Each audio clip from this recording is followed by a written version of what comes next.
Greetings to all. Today we are going to learn about factors affecting friction.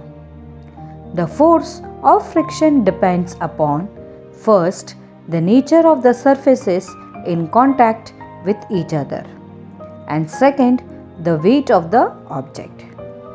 Let's begin with first one. Friction is not the same for all the surfaces.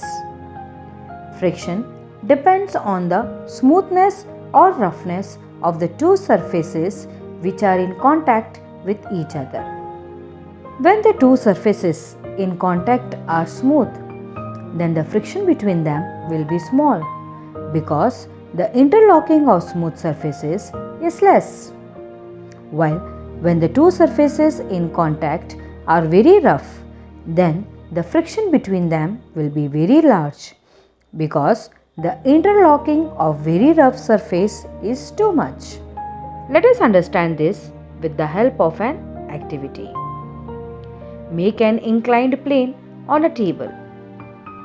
Put a mark A on the inclined plane. Now, from this point, let a small cylindrical shaped object move down.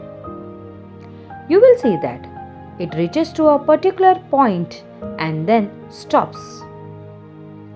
Next, place sandpaper right under the slope and leave the object from the same point as before.